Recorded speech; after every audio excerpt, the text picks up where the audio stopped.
m'appelle Luc Recordon et je suis actuellement avocat. J'ai une formation aussi d'ingénieur physicien de l'École polytechnique fédérale de Lausanne. Et j'ai été pendant une douzaine d'années d'abord au Conseil national, puis sénateur, donc au Conseil des États, élu sur des listes des Verts. Et je suis encore municipal dans la commune de Joux-en-Mézerie, près de Lausanne. Toutes mes écoles se sont faites à Lausanne, où j'ai été d'abord,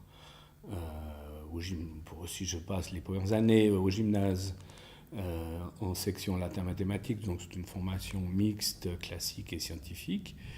Puis à l'École polytechnique fédérale de Lausanne, et plus ou moins en parallèle, un peu déjà en droit, avant de finir une licence, puis un doctorat en droit. Dans le courant des années 80, disons, j'ai fini en 88. J'avais commencé en 74. Et ensuite, j'ai été quelques mois avocat à Bruxelles, dans un cabinet d'avocats qui justement me permettait de mettre un peu en valeur ma formation d'ingénieur. Et après, j'ai ouvert ma propre étude. Simultanément, je suis devenu municipal et puis député au Conseil vaudois, à la Constituante vaudoise. Et c'est en 2003 que j'ai rejoint le Parlement fédéral. En 2002, j'ai également été appelé à la fonction d'administrateur de la Banque cantonale vaudoise.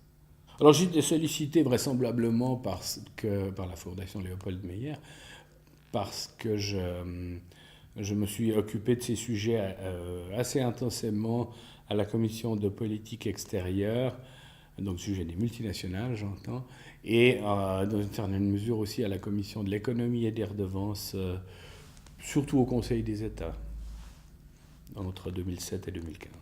Il y a eu beaucoup de dossiers. On avait très très régulièrement à la commission de politique extérieure des propositions de nouveaux traités de libre-échange, avec la problématique notamment des clauses d'arbitrage très discutables. Heureusement, le tout récent arrêt de l'Uruguay est tombé de manière favorable et limite ces clauses qui autrement auraient pu mettre gravement en péril les politiques sociales et environnementales des pays, où c'est d'ailleurs pas fini avec les projets du genre TTIP et autres qui ne sont pas encore morts, même si la contestation et le scepticisme, même maintenant de certains gouvernements européens, ne cesse de croître. C'est quand même encore quelque chose à quoi il faut faire très attention.